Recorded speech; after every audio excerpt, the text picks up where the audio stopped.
Good evening everyone. ठीक है, जैसा कि अगेन एक नई कॉन्सेप्ट को लेके, एक नए टॉपिक को लेके, वो जो रैपिड रिवीजन की सीरीज़ आपकी चल रही है, उसमें जो ज्योग्राफी के सेगमेंट है उसमें आज हम लोग बात करने वाले वाटर रिसोर्सेज के बारे में। तो आज हमारा जो पूरा फोकस रहेगा वो वाटर रिसोर्सेज के बारे में है।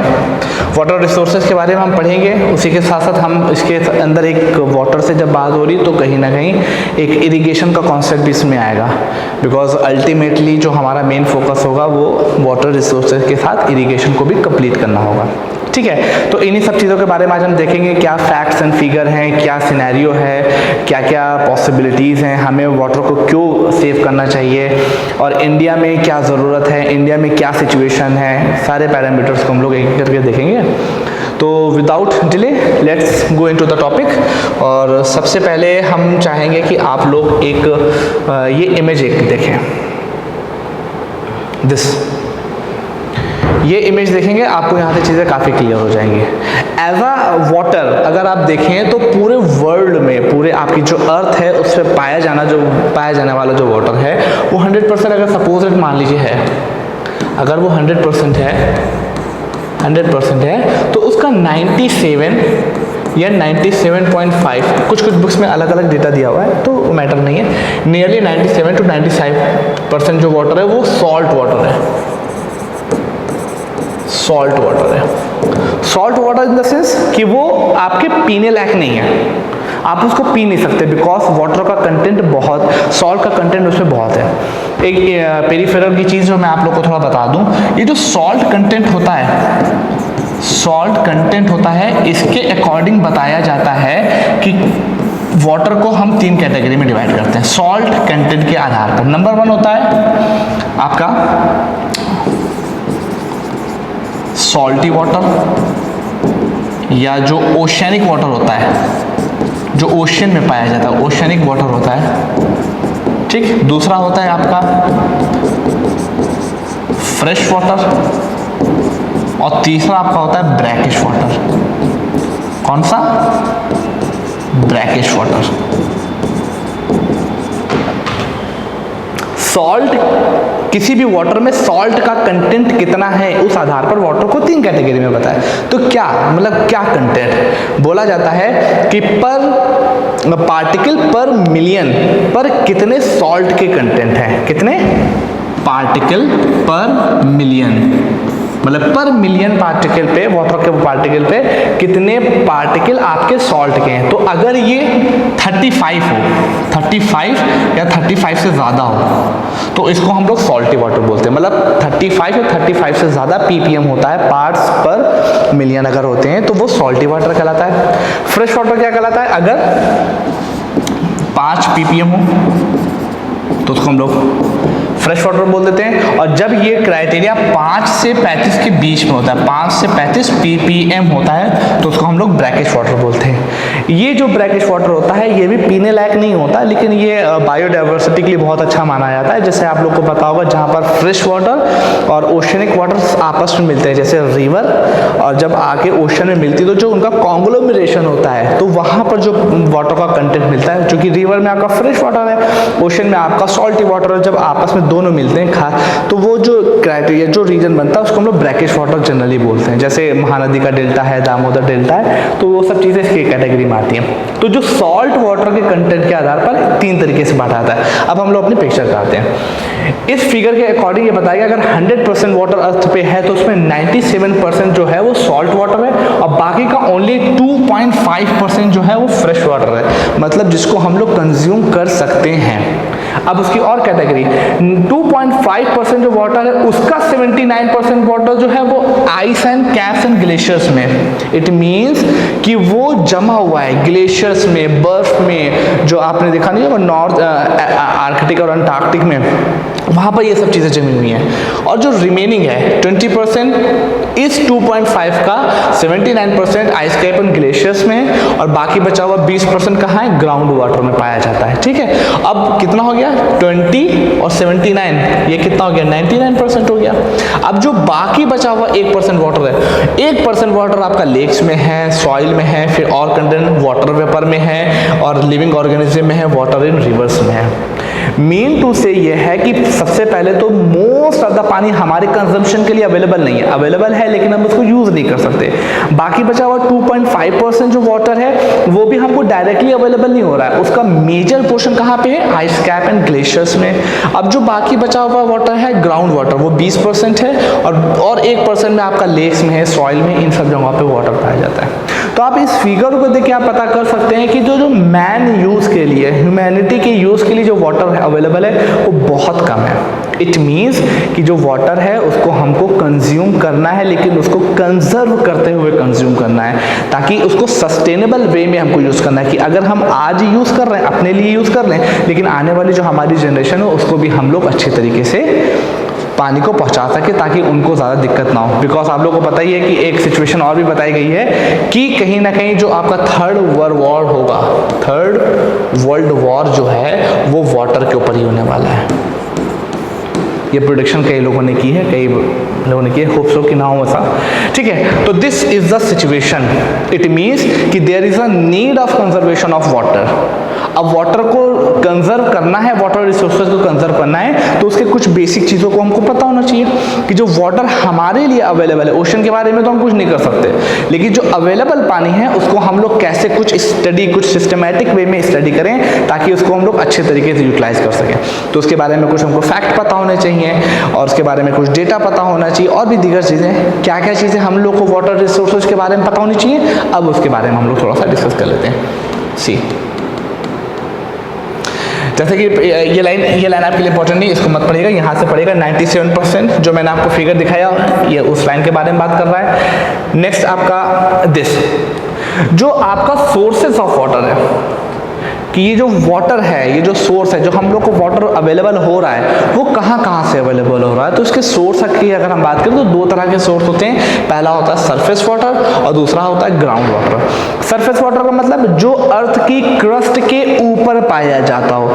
अर्थ की क्रस्ट के ऊपर क्या क्या पाया जाता है, लेक पाई जाती हैं, रिवर पाए जाते हैं, ओशन पाई जाती हैं, सीज पाई जाती हैं, इनको हम लोग सरफेस वाटर में रखेंगे। और ग्राउंड वाटर क्या होगा, जो अर्थ की क्रस्ट के नीचे पाया जा रहा हो, मतलब कि अर्थ की जो लेयर है उसके नीचे पाया जा रहा है, जैसे ग्राउंड वाटर हो गया और सॉइल के अंदर मौजूद वाटर हो गया, तो ये सब आपके ग्राउंड वाटर होते हैं। बस इन्हीं के बारे में थोड़ा सा description. Collects on the surface of the earth, जैसे ओशन, सी एंड लेक्स में। ग्राउंड वाटर क्या होता है, collects beneath to the surface, sink in to the soil, soil के अंदर सिंक होता है, filling to the porous cracks and the spaces in to the soil and sediment and rocks में ये पानी अवेलेबल होता है। ठीक है, तो सोर्सेस ऑफ वाटर दो तरीके के हो गए, ground water and in the surface water. आगे बढ़ते हैं। ठीक है, इस इमेज को हम लोग समझ चुके हैं और भी चीजें देखते हैं। दिस, अब ये मैटर आता है कि हमने देख लिया कि इंपॉर्टेंस क्या है। ठीक है, इंपॉर्टेंस देख लिया, सोर्सेस ऑफ वाटर को भी हमने देख लिया। अब हम लोग की जो सबसे इंपॉर्टेंट चीज आ रही है कि why we need for the water conservation, हमें वाटर कंजर्वेशन क्यों करना चाहिए। तो उसके कुछ बेसिक से फैक्ट हैं, ये कुछ बताने की भी जरूरत नहीं है, आप लोगों को पता है, लेकिन बस उसको लाइन में सिस्टमैटिक वे में लिखा गया है, उसको हम लोग देखते हैं। पहली बात, चूंकि हमारी पॉपुलेशन इंक्रीज कर रही है, उस हिसाब से हमको पॉपुलेशन को फीड करने के लिए वाटर की जरूरत होगी, पहला कॉज, इस वजह से हमें वाटर कंजर्वेशन की जरूरत है। दूसरा हमें रीजन पता है कि जो हमारी रेनफॉल है वो सीजनल है, इरेगुलर है एंड इरेटिक है। इट मीन्स हमारी क्या जो रेनफॉल होती है, वाटर हमको जो फ्रेश वाटर कहाँ से मिलता है, रेनफॉल से भी मिलता है। तो जो हमारी रेनफॉल है वो सीजनल है, मतलब जब मानसून आता है तब जनरली बरसात होती है, नहीं तो बाकी टाइम पे वो सब चीजें नॉर्मल वे में चलती हैं। सीजनल है। दूसरा इरेगुलर है, मानसून आने पर भी अच्छा मानसून होगा या नहीं होगा ये भी कोई श्योरिटी नहीं है। ठीक है, तो रेनफॉल सीजनल होने की वजह से भी हमें कहीं ना कहीं वाटर के कंजर्वेशन की जरूरत है। और तीसरी चीज है use of the most of the water by the irrigation industry etcetera. कहा यह जाता है कि ह्यूमन कंजप्शन से पहले, ह्यूमन उसको यूज करे उससे पहले बहुत सारा पानी हम कहाँ पे यूज करते हैं, इरिगेशन में यूज करते हैं और इंडस्ट्रीज में यूज करते हैं।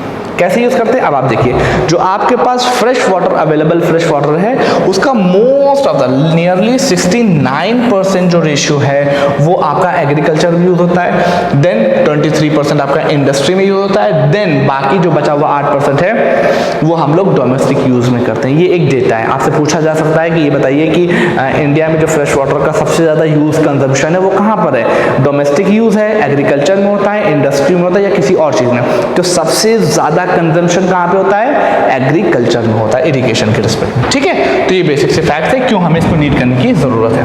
नेक्स्ट, और तीसरा चौथा काम, pollution of water sources also graving the situation, कि भाई जो पोल्यूशन कहीं ना कहीं बढ़ रहा है रेगुलर बेसिस पे, उसकी वजह से भी हमें वाटर को कंज्यूम करने की जरूरत है, कंजर्व करने की जरूरत है। Number 5, for the hydro electric power water is essential.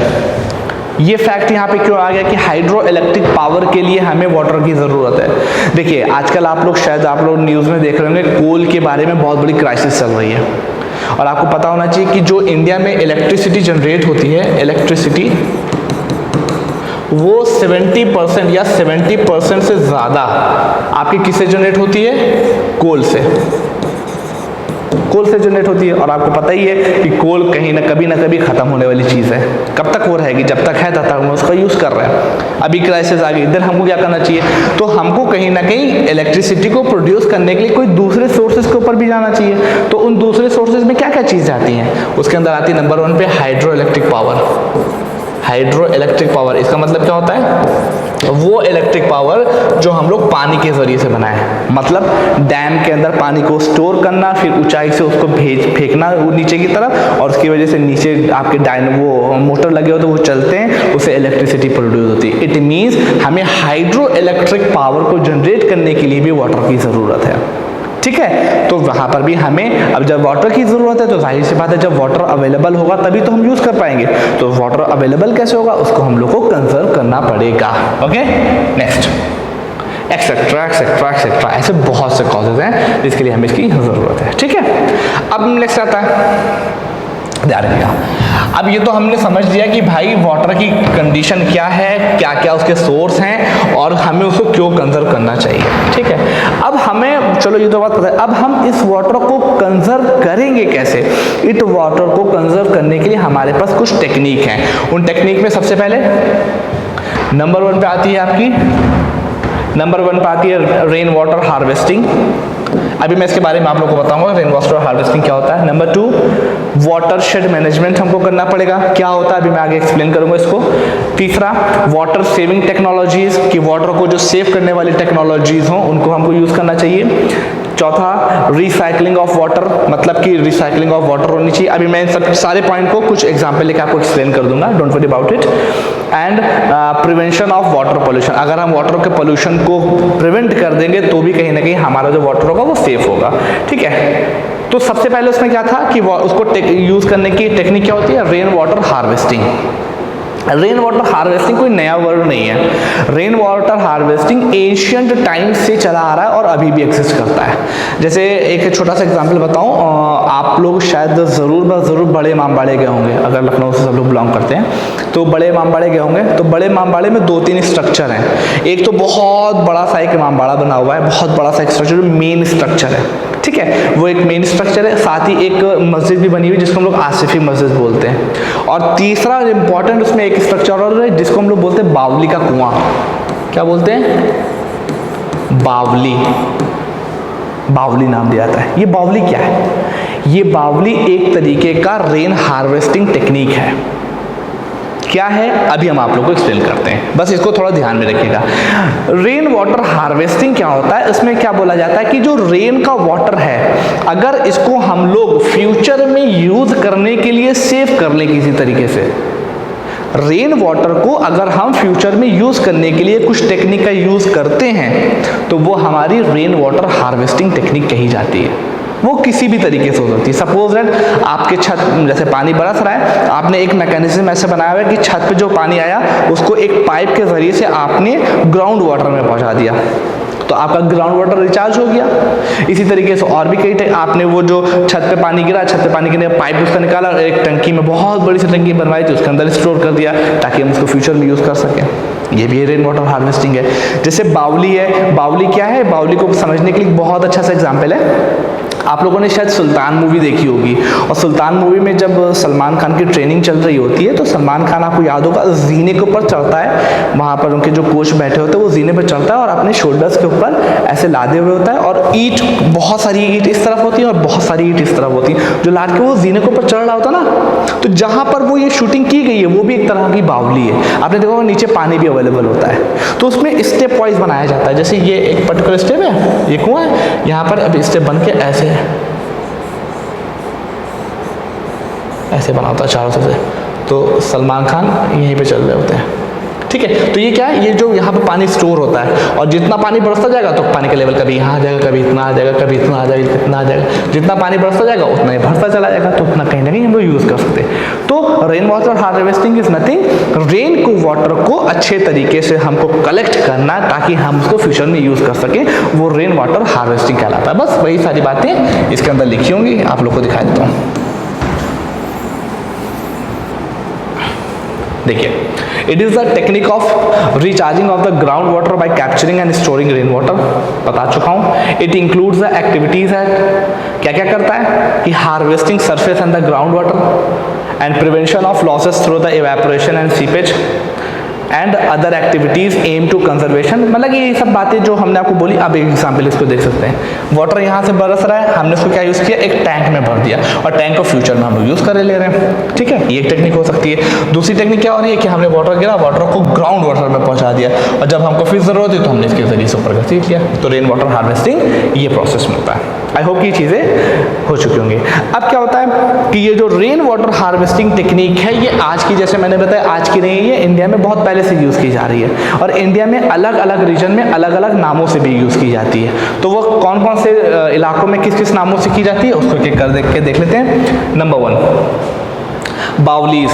Gangetic plane में उसको हम लोग बावलीज बोलते थे, ठीक है। बावलीज क्या है, एक रेन वाटर हार्वेस्टिंग टेक्निक है जिसको हम लोग गैंगेटिक प्लेन में, अब यूपी में पड़ता है ना, तो गैंगेटिक प्लेन आप लोग के प्लेन में बता चुका हूँ। नेक्स्ट, जोहद।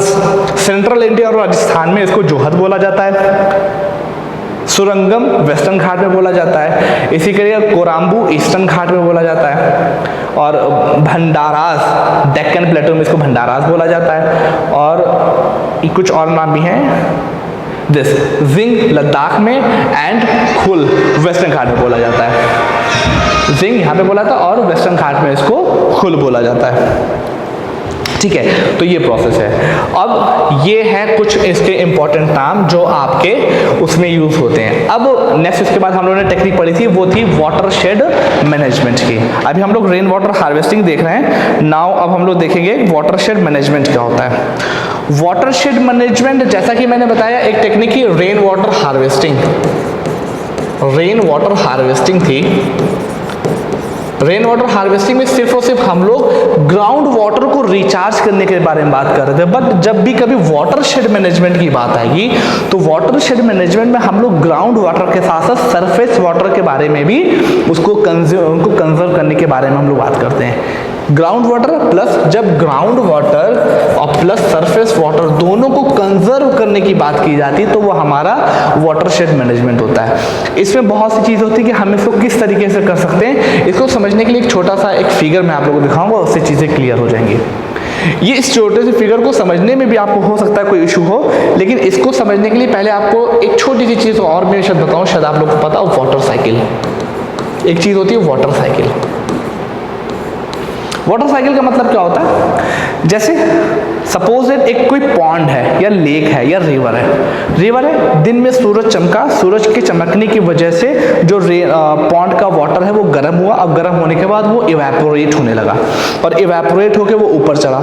ऊपर जाने के बाद वो क्या हुआ, जैसे जैसे हाइट पर पहुंचता है, हमको पता है कि हाइट पर जाने के बाद चीज़ें ठंडी होने लगती हैं, तो वो जो एटमॉस्फेयर में जो इवेपोरेट होकर जो आपका वाटर पहुंचा था वो धीरे धीरे से कंडेंसेशन के प्रोसेस के जरिए से वो गैस जो थी वाटर में फिर से कन्वर्ट होने लगी, और जब कंडेंसेशन के जरिए से कन्वर्ट होने लगी तो इतनी भारी हो गई कि रेन वाटर प्रेसिपिटेशन के रूप में नीचे गिरने लगती है। फिर नीचे आती है, फिर पहाड़ों पे गिरी, मैदान पे गिरी, फिर रिवर में मिल गई, फिर ओशन में मिल गई, फिर ऊपर। ये साइकिल पूरी चला करती है, ये साइकिल पूरी आपकी चला करती है। इसको हम लोग वाटर साइकिल बोलते हैं। इसको ध्यान से देखिए। यहाँ से ओशियन है, रिवर है, लेक है, यहाँ से पानी इवेपोरेट होके ऊपर पहुंचा, यहाँ पर कंडेंसेशन का प्रोसेस हुआ, कंडेंसेशन के बाद प्रेसिपिटेशन हो गया, पानी नीचे आया, फिर उसी जगह पहुंच गया कि ये चीज़ें साइकिल चला करती हैं। अब क्या होता है कि ये नेचुरल फिनोमिना है। बीच बीच में अब क्या होता है कि अब हमने सपोज है कि रिवर का नेचुरल फ्लो है, हमने यहाँ पे कोई इंडस्ट्री लगा दी। अब इंडस्ट्री करेगी क्या, रिवर के वाटर को एज अ कूलेंट की तरीके से यूज करेगी। तो जो वाटर नेचुरल फ्लो में जा रहा था अब वो इंडस्ट्री को ठंडा करने में यूज होता है, और वाटर बाय प्रोडक्ट के रूप में गर्म होकर बाहर निकलता है, वो पोल्यूशन क्रिएट करता है। पोल्यूशन क्रिएट करता है तो फिर वो पूरे तरीके से वाटर को पोल्यूट करता है, और जब वाटर को पोल्यूट करेगा तो हमारा वाटर कहीं ना कहीं खराब होगा। तो हमें इंडस्ट्री को भी मैनेज करने की ज़रूरत है। इसी तरीके से सीवेज का प्रोसेस मीन टू से ये है कि हमें वाटर साइकिल को नेचुरल बनाए रखने के लिए एक कुछ ऐसा प्लान करना चाहिए कि सब चीज़ें फ्लरिश हो सके।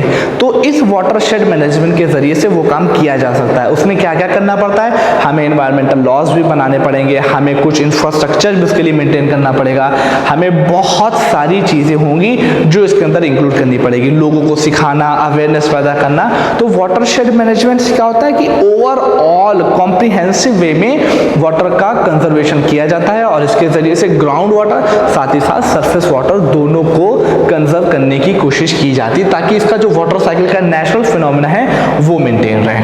ठीक है, तो इसको हम लोग बोलते हैं water shade management. Okay, I think यहाँ पर आप लोगों को चीज़ें क्लियर हो गई होंगी। तो ये कुछ था वाटर रिसोर्सेज, और टेक्निकली सब इसी के अंदर आ जाएंगी। ये कुछ था वाटर रिसोर्सेज के बारे में क्यों हमें करने की ज़रूरत है। अब इसके बाद जो जैसे मैंने आपसे बताया था, दूसरा टॉपिक है आपका इरिगेशन। इरिगेशन में आपसे अगर पूछूं तो इरिगेशन का मतलब क्या होता है। इरिगेशन का मतलब बहुत ही छोटी सी लैंग्वेज में बताऊं कि जो प्लांट होते हैं, प्लांट अगर हम उसको बोने के बाद और उसको छोड़ दें देन क्या होगा, अगर पानी बरसा तो उसकी ग्रोथ होगी, और अगर पानी नहीं अच्छे तरीके से बरसा देन क्या होगा, अगर पानी अच्छे तरीके से नहीं बरसा देन क्या होगा, हो सकता है वो पेड़ सूख जाए, और अगर पेड़ सूख जाएगा तो फिर जाहिर सी बात उसकी ग्रोथ नहीं होगी। तो ये एक प्रॉब्लम थी। तो हुआ क्या कि हमने प्लांट की ग्रोथ के लिए समय समय पर time to time adequate amount of water हमको कहीं ना कहीं पेड़ों को देना पड़ता है। तो ये जो है आर्टिफिशियली जब हम अलग से नेचर पे डिपेंड ना होके अलग से आर्टिफिशियली जब हम पेड़ों को पानी वानी देते हैं, तो यही प्रोसेस कॉम्प्रिहेंसिव वे में इरिगेशन का नाम लेता है। क्या डेफिनेशन लिखी हुई है देख सकते हैं, a process by which a controlled amount of water is artificially supplied to the plant at regular intervals to help in the production of the crops. जो मैंने बातें बोली वही बस लैंग्वेज में लिखी हुई है। ठीक है, next, and such controlled amount of water is given by, और ये कंट्रोल्ड अमाउंट ऑफ वाटर कहाँ से दिया जाता है, वेल्स से हम देते हैं, टैंक्स से देते हैं, ट्यूबवेल से देते हैं, कैनाल से देते हैं। ठीक है, कहाँ से देंगे भाई, हमारे पास टैंक्स है, हमारे पास वेल्स होते हैं। शायद जो अगर गांव से बिलोंग करते हैं तो उन्होंने ट्यूबवेल को देखा होगा, एक मशीन टाइप की लगी होती है, अभी मैं सब आपको दिखाऊंगा, वहाँ से देते हैं। कुछ लोग कैनाल से इसका यूज़ करते हैं, कुछ लोग पॉन्ड से करते हैं, कुछ रिवर से करते हैं, तो अलग अलग सोर्सेज होते हैं। ठीक है, नेक्स्ट, ठीक है, अब importance of irrigation, why we need the irrigation, क्या इंपॉर्टेंस है सबको पता होगा, बस 9 में लिखना है। 70% हमारी जो पॉपुलेशन है एग्रीकल्चर पे डिपेंड करती है, और अगर उसको इरिगेशन अच्छे वे में नहीं मिली तो उनका लाइवलीहुड कैसे चलेगी, इस वजह से इंपॉर्टेंट है। दूसरा, अनसर्टेनिटी और रेनफॉल, मैंने पहले ही बताया था, सीजन क्या होता है, जून से स्टार्ट होता है, सितंबर अक्टूबर में खत्म होता है, उसके बाद पानी बरसेगा नहीं बरसेगा, इवन मानसून सीजन में भी अच्छा मानसून हो खराब मानसून हो ये भी फिक्स नहीं है। तो इसकी वजह से भी कहीं ना कहीं हमें इरिगेशन की जरूरत है। तीसरा factor, uneven distribution of rainfall, एक जगह बहुत हो रही है पानी बरस रहा है, एक जगह नहीं बरस रहा है। सेंट्रल इंडिया में पानी नहीं बरस रहा है तो चेरापूंजी में वर्ल्ड का सबसे ज्यादा पानी बरस रहा है। These are the major reason. Next, different frequency for the different crop, अलग अलग क्रॉप्स के लिए अलग अलग तरीके की नीड होती है for maximise the crop production. और जाहिर सी बात है, जैसे मैंने बताया था कि आप इंडिया की पॉपुलेशन रेगुलर बेसिस पे इंक्रीज कर रही है। अब जब रेगुलर बेसिस पे इंक्रीज कर रही है तो उनको फीड करने के लिए हमें रेगुलर बेसिस पर प्रोडक्शन अपना बढ़ाना पड़ेगा। हमारे पास लैंड उतनी है लेकिन हमारे प्रोडक्शन बढ़ना पड़ेगा, बिकॉज हमारी पॉपुलेशन इंक्रीज कर रही है, उसको फीड करने के लिए हमें ज़्यादा प्रोडक्शन की ज़रूरत है। तो भाई हमारा प्रोडक्शन कैसे बढ़ेगा? लैंड तो बढ़ नहीं रही है भाई कि हम दूसरे देश को अपने में शामिल किए ले रहे हैं, लैंड उतनी ही है। तो हमें कुछ टेक्निक का यूज़ करना पड़ेगा और उसमें इरिगेशन में भी हमको कहीं ना कहीं बहुत ज़्यादा काम करना पड़ेगा। तो मैक्सिमाइज प्रोडक्शन करने के लिए भी हमें इसकी नीड पड़ रही है, ठीक है। और इसी तरीके से बहुत सारे रीज़न है। नेक्स्ट, अब क्या लिखा हुआ है कि कितने तरीके के मेथड होते हैं इरिगेशन के? There are 2 types of irrigation method. Number 1 traditional method, जो हम लोग हमेशा से यूज करते आ रहे हैं, वेल मतलब कुएं वाला, कुएं में बाल्टी डली होती है, फिर वहां से पानी घसीटना, ठीक है। टैंक्स क्या होते हैं? बड़े बड़े से आपके साउथ इंडिया में ये सब चीज़ें बहुत यूज होती हैं, बड़े बड़े से गड्ढे होते हैं, फिर उसके अंदर वो पानी कंजर्व होता है, फिर उसको यूज किया जाता है। इनंडेशन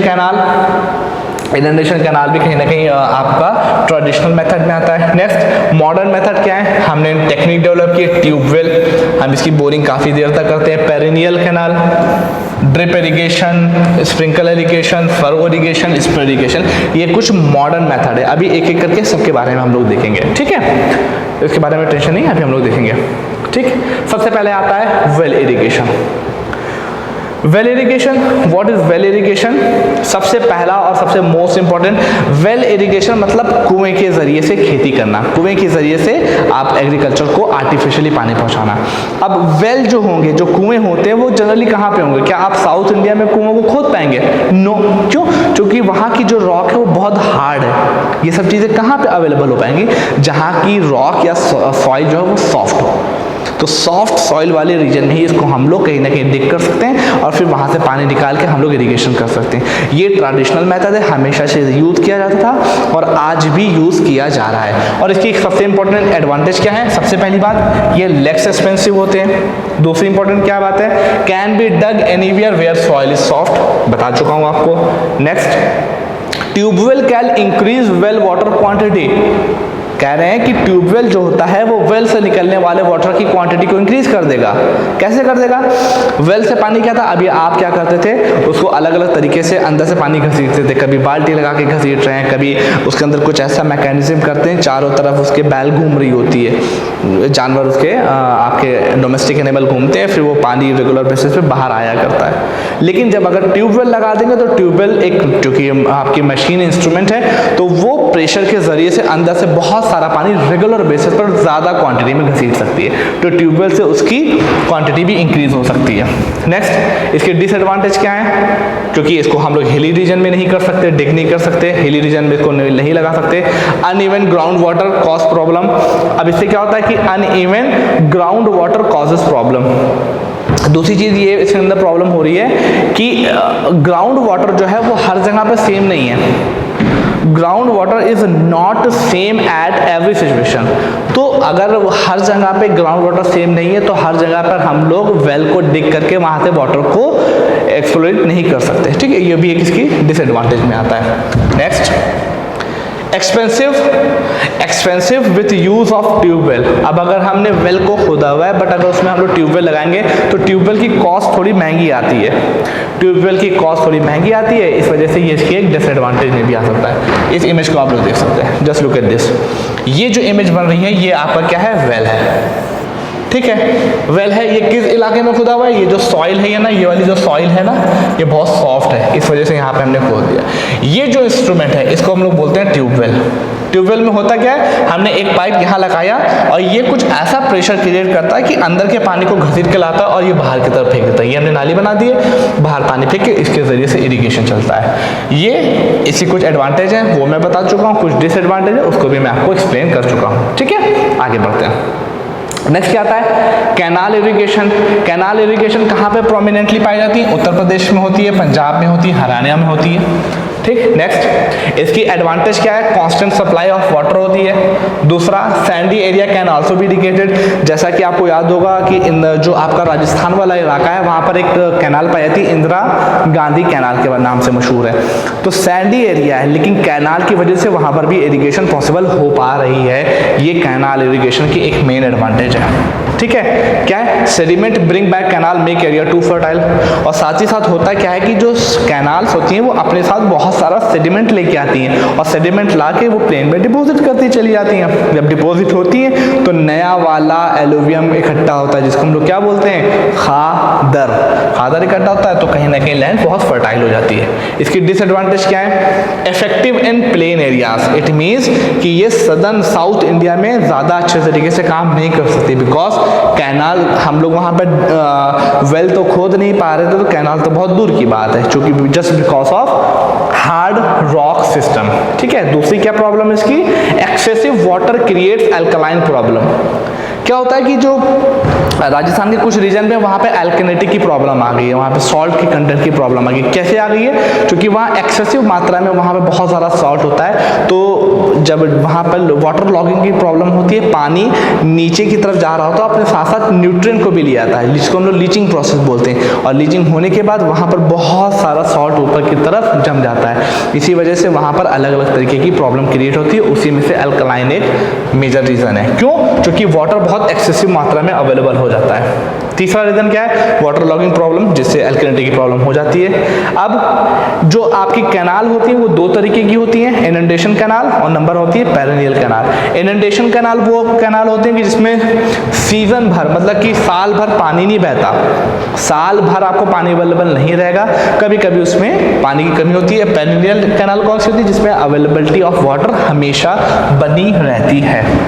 ठीक है, सीधी सी एग्जांपल, ये कैनाल एक जा रही है। अब इस कैनाल की वजह से होता है कि ये जो पूरा रीजन है ना, इसमें कहीं ना कहीं लोगों ने अलग अलग रीजन से पानी निकाल लेते हैं, इसमें आसानी से पानी अवेलेबल होता है। इसी वाटर की वाटर अवेलेबिलिटी तो बहुत है, लेकिन वाटर अवेलेबिलिटी की वजह से सपोज कहीं पे हम लोग इरिगेशन कर रहे हैं, इरिगेशन करने के साथ किसी एक पर्टिकुलर जगह पर सपोज मान लीजिए यहाँ पर बहुत सारा पानी जमा हो गया। जब पानी कहीं पर बहुत सारा जमा हो जाता है तो वही वाटर लॉगिंग की प्रॉब्लम होती है। वाटर लॉगिंग की जब प्रॉब्लम होती है तो उसकी वजह से होता क्या है कि जो सॉइल के न्यूट्रिएंट होते हैं वो पानी के जरिए से नीचे ज़मीन में चले जाते हैं और जो सॉल्ट कंटेंट होता है वो ऊपर ही रह जाता है। सॉल्ट कंटेंट ऊपर ही रह जाता है, जिसकी वजह से जो उसकी फर्टिलिटी होती है उसमें सॉल्ट कंटेंट ज़्यादा आता है, ये प्रॉब्लम क्रिएट करता है। ठीक है, तो कैनाल इरिगेशन के ये डिसएडवांटेज भी हैं, बट इसने बहुत अच्छे रिजल्ट दिए हैं, तो कहीं ना कहीं ये भी हमारे लिए एक बेस्ट चीज़ हो सकती है। Next, tank irrigation. Tank irrigation generally कहाँ किए जाते हैं, साउथ इंडिया में, क्योंकि आपको पता है साउथ इंडिया की जो रॉक है वो बहुत हार्ड है, तो ऑलरेडी वहाँ पर जो डिप्रेशन है, डिप्रेशन का मतलब जो गड्ढे वहाँ पे बने हुए हैं, उन्हीं के अंतर्गत हम लोग कुछ मॉडिफाइड करके उसको हम लोग ने टैंक में कन्वर्ट कर दिया, और टैंक में कन्वर्ट करने के बाद उसमें वाटर होल्ड होता है, वाटर होल्ड होने के बाद उसको हम लोग इरिगेशन में यूज़ करते हैं। क्या है इसकी एडवांटेजेस हैं, नेचुरल डिप्रेशन सो एक्सपेंसिव, क्योंकि नेचुरल डिप्रेशन होते हैं so not expensive, not expensive है यहाँ पे। ठीक है, दूसरा, due to the uneven rainfall it is too beneficial, क्योंकि हमको पता है कि अनइवन रेनफॉल जो है वो इंडिया की रेनफॉल की खास बात है। इसकी वजह से डिप्रेशन जब वहाँ पे अवेलेबल है तो उसमें वाटर स्टोर हो जाएगा, वाटर स्टोर हो जाएगा तो हमें कोई फर्क नहीं पड़ता कि वो रेनफॉल सही समय पर हो रही है या नहीं हो रही, नहीं होगी तो हम अपने टैंक से इरिगेशन को कर लेंगे। ठीक है, तीसरा क्या है, well tubewell not possible in this region, क्योंकि हमको पता है वेल या ट्यूबवेल के लिए क्या प्रोसेस होता है कि उनको हमेशा सॉफ्ट सॉइल की ज़रूरत होती है। साउथ इंडिया में सॉफ्ट सॉइल अवेलेबल नहीं है, तो वहाँ पर किस तरीके से काम चलता है, इसी टैंक इरिगेशन से काम चलता है। नेक्स्ट, इसकी डिसएडवांटेज क्या है, ये during dry season tank become dry, tank dry हो जाते हैं। दूसरा क्या है, occupy large area which can be converted into agriculture area. ये बोली जाती है कि जो आपके टैंक होते हैं वो बहुत बड़ा सा एरिया कवर कर लेते हैं, अगर वो ना होते तो उसी एरिया को हम लोग एग्रीकल्चर भी यूज़ करते हैं, जिससे हमारा प्रोडक्शन बढ़ जाता है। ये सिर्फ कहने की बात होती है कि एरिया बढ़ जाता है, अरे भाई जब वाटर ही नहीं होगा तो आप किस तरीके से उसको ला के वहाँ पर खेती करोगे, भाई खेती करने के लिए वाटर की ज़रूरत है। तो ये सिर्फ लेकिन एक डिसएडवांटेज तो है ही है, तो इसको हम लोग डिसएडवांटेज में रखते हैं। ठीक है, अब तीसरा क्या है, evaporation take place much easily, इसमें इवेपोरेशन का प्रोसेस बहुत ईजिली हो जाता है। अब इसको देख सकते हैं आप, जस्ट लुक एट दिस, देख रहे ना, ये नेचुरल डिप्रेशन था, बस हमने थोड़ा सा इसमें मॉडिफिकेशन क्या किया कि यहाँ पर चारों तरफ हम लोगों ने पत्थर लगा दिए, खोदा था कुछ नहीं, ये नेचुरल डिप्रेशन था, हमने उसके अंदर पत्थर लगा दिए और यहाँ पर देखिए पानी स्टोर हो गया। एग्रीकल्चर जब करते हैं तो इसी में से हम लोग वाटर को लेके इरिगेशन कर दिया करते हैं। ठीक है, ये टैंक इरिगेशन हो गया। अब सबसे इंपॉर्टेंट चीज आ गई, देखिए, चाहे वेल इरिगेशन हो जो कि नॉर्थ इंडिया में बहुत प्रोमिनेंटली पाया जाता है, ट्यूबवेल इरिगेशन भी नॉर्थ इंडिया में पाया जाता है, और इसी तरीके से जो आपकी कैनाल इरिगेशन है वो भी नॉर्थ इंडिया में जनरली पाया जाता है। इसी तरीके से जो आपका टैंक इरिगेशन है वो साउथ इंडिया में पाया जाता है। साउथ इंडिया में पाए जाने की वजह चूंकि वहाँ पर नेचुरल डिप्रेशन अवेलेबल हैं, उसी के अंदर पानी को स्टोर करते हैं, हम लोग उसी से इरिगेशन करते हैं। वेल, ट्यूबवेल और कैनाल इरिगेशन साउथ इंडिया में इजीली नहीं किया जा सकता just because of hard rock system of south India. ठीक है, अब ये सब चीज़ें तो ट्रेडिशनल वे में चली, अब कुछ मॉडर्न तरीके आ गए। मॉडर्न तरीके आने की वजह क्या रही, चूंकि हमको पता है ये जो इरिगेशन के सिस्टम थे इसमें वेस्टेज ऑफ वाटर बहुत है, वेस्टेज ऑफ वाटर बहुत है। इसकी वजह से वेस्टेज ऑफ वाटर बहुत है, मतलब कि जहां पर हमें जितनी पानी की जरूरत थी उससे ज़्यादा अवेलेबल है पानी अवेलेबल। जैसे कैनाल में मैंने आप लोगों को वाटर लॉगिंग बताया था, वाटर एक जगह पे बहुत ज़्यादा इकट्ठा हो गया, वाटर लॉग हो गया, वाटर लॉग होने की वजह से एल्कलाइन प्रॉब्लम आ गई थी, बता चुका हूँ आपको, ये सब प्रॉब्लम थी। वाटर लॉस की प्रॉब्लम, सॉइल फर्टिलिटी की प्रॉब्लम, एक्सेसिव सॉइल की भी ये सब प्रॉब्लम आ रही थी। इन प्रॉब्लम को सॉल्व करने के लिए मॉडर्न तरीके आए, और उन मॉडर्न तरीके में सबसे इंपॉर्टेंट तरीका है drip irrigation. Drip irrigation is nothing, drip irrigation का आप लोग इमेज देख सकते हैं। इसमें क्या होता है, कुछ थोड़ा सा ये एक्सपेंसिव होता है नो डाउट। इसमें क्या करना पड़ता है कि जो खेत होता है, खेत में जो पेड़ होते हैं, पेड़ों की जो जड़ होती है वहां तक स्पेसिफिकली हर एक पेड़ के साथ एक पॉइंट को जोड़ दिया जाता है, और फिर उसमें एकदम लिमिटेड अमाउंट में, जैसे बोला गया कि 5 ग्राम पानी की जरूरत है, तो लिमिटेड अमाउंट में वाटर और लिमिटेड अमाउंट में फर्टिलाइजर वहां पे पहुंचाया जाता है। ड्रिप इरिगेशन की वजह से करना क्या होता है, इसमें कुछ मैकेनिज्म ऐसा सिस्टम बना दिया ना, ऐसे छोटे छोटे से पाइप लगा दिए गए, और हर एक पेड़ उसके पास देखिए आप, हर एक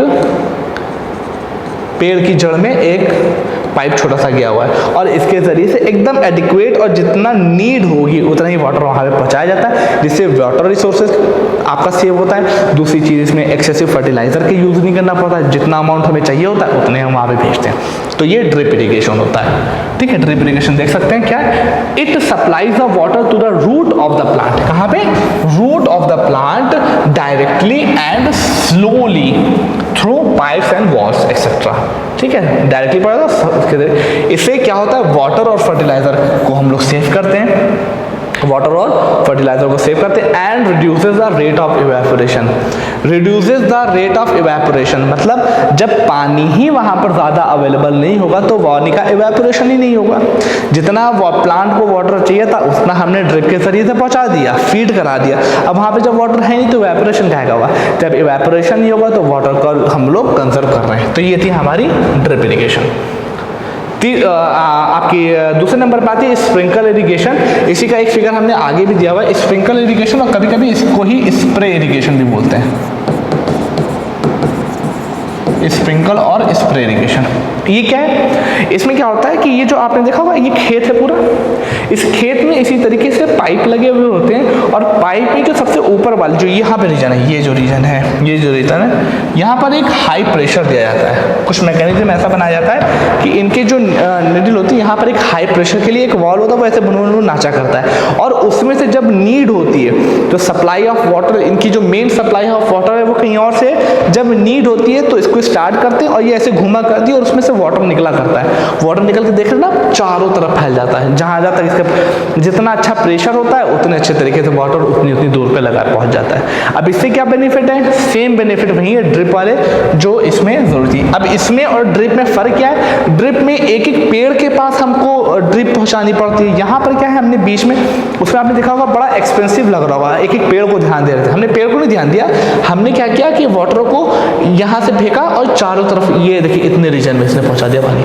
इस वाले ने इतने रीजन में पहुंचा दिया, इस वाले ने इतने रीजन में पहुंचा दिया। तो मेन ये है कि ड्रिप इरिगेशन में जो कॉस्ट बहुत लग रही थी उस कॉस्ट को थोड़ा सा कम करके हमने स्प्रिंकल या स्प्रे इरिगेशन बनाया, जिसमें एक प्रेशर वॉल्व के जरिए से पानी को चारों तरफ फेंका जाता है।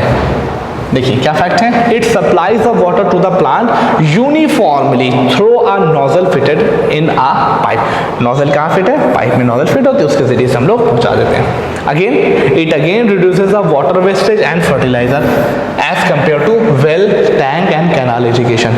उसके कंपेयर में ये वाटर और उसको कहने की वेस्टेज को कम करती है। बट अगर ड्रिप इरिगेशन के रिस्पेक्ट में देखें तो ड्रिप इरिगेशन में इसमें वाटर वेस्टेज थोड़ा बहुत होता है as compare to drip irrigation, but canal, well, tubewell इनसे कम होता है। Okay, next, it also reduces the evaporation rate, evaporation rate कम होता है। अब ये क्या चीज़ है, इसको देखिए, इसको बोलते हैं फरो इरिगेशन।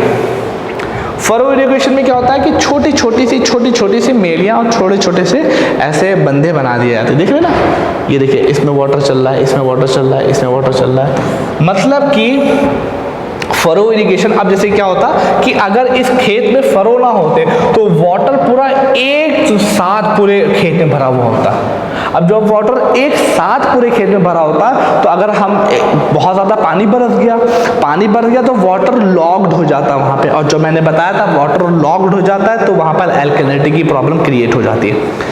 एल्कलिनिटी की प्रॉब्लम को दूर करने के लिए, और जब वाटर रहेगा तो इवेपोरेशन भी कहीं ना कहीं होगा, तो इवेपोरेशन को दूर करने के लिए, एल्कलिनिटी की प्रॉब्लम को दूर करने के लिए हमने क्या किया, पूरे खेत को छोटी छोटी सी स्ट्रिप में कन्वर्ट कर दिया, और इस स्ट्रिप में पानी रहता है।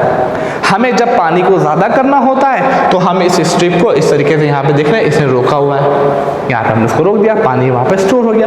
जब हमको लगा कि वाटर ज़्यादा हो रहा है, हमने इसको यहाँ पर से खोल दिया, यहाँ पर से इसको खोल दिया और ये पानी उस तरीके से बह आता है। ठीक है, तो इससे वाटर ज़्यादा देर तक कहीं पर होल्ड नहीं होता और इजीली निकल जाता है। ये फरो इरिगेशन कहलाती है। ठीक है, क्या फायदे इसके सब देख रहे हैं। Furrow are the dug between the rows and of the crops and water is evenly distributed to the entire field. Okay, इसके बाद जैसे ये इमेज थी, ये कहीं ना कहीं स्प्रे इरिगेशन ही है, वो सेम ही चीज़ है, इसमें कोई डिफरेंट नहीं है, सेम ही चीज़ होती है। ठीक है, तो ये आपका जो प्रोसेस था, वाटर रिसोर्सेज के बारे में था। वाटर रिसोर्सेज के बारे में मैंने बताया, पहले हमने एक पूरा इंसाइट ली थी कि वाटर रिसोर्सेज हमें कंजर्व क्यों करना चाहिए। वाटर रिसोर्सेज के हमने सोर्सेज देखे थे, ground water and the surface water, फिर उसको क्यों इंडिया में कंजर्व करने की ज़रूरत है, और भी कई फिगर देखे। तो उसके बाद हमने इरिगेशन देखी थी, इरिगेशन का मतलब देखा था, इरिगेशन का मतलब क्या होता है। दूसरी चीज़ देखी थी, इरिगेशन करने के ओल्ड मेथड होते हैं, न्यू मेथड है, मतलब ट्रेडिशनल मेथड और न्यू मेथड होते हैं। दोनों मेथड को हमने देखा, दोनों मेथड को देखने के बाद हर एक मेथड को देखा, जैसे well irrigation, tubewell irrigation, canal irrigation. फिर मॉडर्न मेथड को देखा तो उसमें स्प्रिंकल, ड्रिप, स्प्रे और फरो इरिगेशन को, इन सब चीज़ों को देखा, सबके एडवांटेज डिसएडवांटेजेस को देखा है। तो ये एक स्टेप था। अगर आप बस इतना ही कर लें, it is more than sufficient for your examination, मतलब इसके बियॉन्ड आपसे कुछ नहीं पूछा जाएगा। बस आपको थोड़ा ध्यान रखना है, थोड़ा सा मैप इसके बारे में देखना है कि मैप कहाँ पर, कौन सी इरिगेशन टेक्निक कहाँ पे यूज़ होती है, कौन सा प्रोसेस कहाँ पे यूज़ होता है, हम लोग साउथ इंडिया में क्यों नहीं वेल इरिगेशन कर पाते हैं। तो ये मैप के बियॉन्ड भी आप देख सकते हैं, अपने स्टेटस को देखते रहिए, सारे क्वेश्चन आपके यहीं से मोल्ड होंगे। ओके, तो फिलहाल आपके इसको यहीं पे कंप्लीट करते हैं, और बाकी जो चीज़ें आगे रह जाएंगी क्वेश्चन एंड आंसर फॉर्मेट में, वो आने वाले नेक्स्ट लेक्चर में आपको ध्यान कर दी जाएंगी। Okay, thank you class, see you soon.